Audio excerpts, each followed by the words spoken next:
built 20 battery packs. Each one of these is 125 amp hours. It's 25 5 amp hour batteries.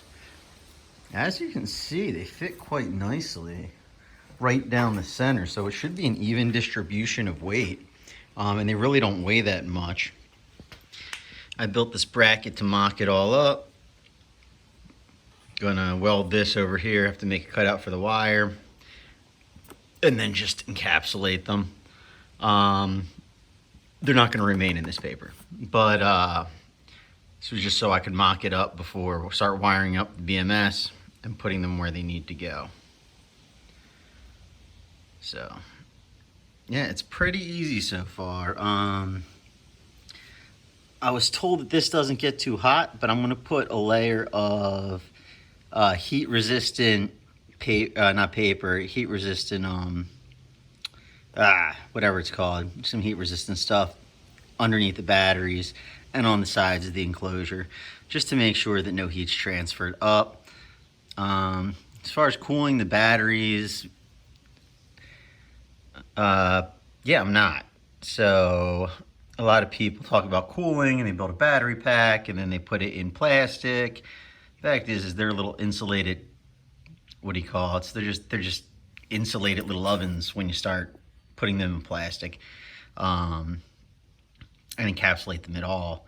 So I am going to put a temperature sensor in just to make sure that they're not overheating. I'm also running a BMS, and yeah, so that's pretty much it. And the controller is probably going to sit right up here under the tank, but everything fits perfectly. The fairings fit perfectly over top of all of this, so you're not going to see any of this. It'll look like a stock Ninja 250 from the 90s. Should get over 100 miles of range. Was told there was no way I'd get it done in a week. Actually, I think I said 3 weeks, but we're just about there. The only other thing that I need to do is get, I'm probably gonna have to weld it myself, but rod long enough to reach from here to the shifting pedal. You can see underneath there, that's the clutch. Just hooked up to the regular clutch. But yeah, this is a one of a kind.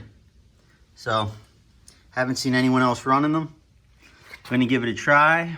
Once I do, I'll list my entire setup. I'm gonna try it with the APT controller, and then I'm gonna throw one of my little ASIs on there because they can pump out 90 amps. I know that this will do a little over, but I don't know how much power this has with the gearing. So if I can hook one of the ASIs up to it, it'll save me a ton of space. You saw how little they are, and they put out phenomenal power. So, and they have great field weakening capabilities for higher RPMs. But yeah, there's it. As she sits. Not even going to be able to tell it's electric. People think it's a hybrid. I think it'll turn off in at the what do you call it, street lights. But so keep watching. All right, guys. So looking at the battery pack, it's all getting linked together. It's not how it's going to be left in there, so refrain from all the comments. But basically what I'm doing is switched up a little bit, trying to get as much current running as possible, even though it's not going to be pulling that many amps from each cell. So I'm pretty much just running 4-gauge wire, split it up into 3, and just go down the side. I could have probably just gone down each one, but don't feel like it, to be totally honest with you. Don't know how that's going to affect anything, but we'll see. I don't think it'll affect it much because these are rated. This Nichols rated to carry about 10 amps max, but I don't think I'm going to hit anywhere near that. It's going to be about 5. But with these, should be able to pull in series some pretty decent power, especially how close it is. Then, as I said before, I take a lead cable, attach it. There's my BMS in the front. And what I'm doing is 3 in series, leaving the last one exposed.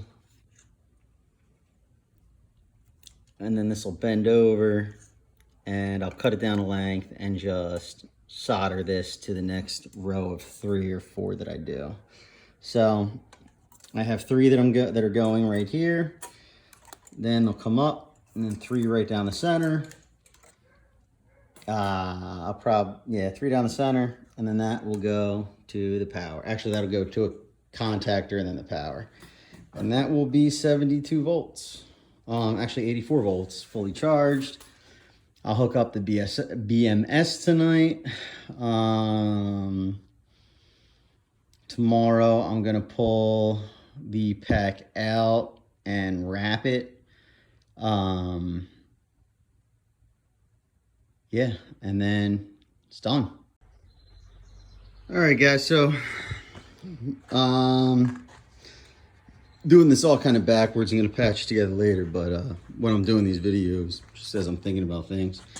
So one of the things you have to take into consideration is that when you have metal and a battery pack on it, if for whatever reason, as it's driving this stuff through the ears, shakes through and then cuts through and a piece of metal gets through, it will short out the whole damn battery and probably electrocute your ass, literally. So what I'm using is, under all of this, I have this thick battery paper. I actually don't know what it's called. And each one of the cells is also wrapped in a thick adhesive battery paper, along with Kapton tape, along with having the heat shield around it.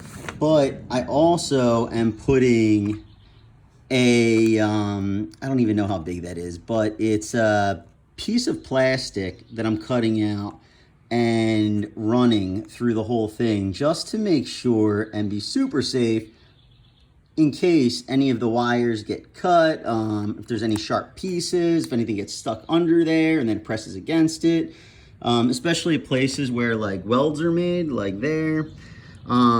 This is all going to be covered with plastic. So I just wanted to go through that. So right now, all I'm doing, I have the chain on. I have to tighten the chain tensioner, which should take about 2 minutes. Well, everything only takes 2 minutes until you actually do it.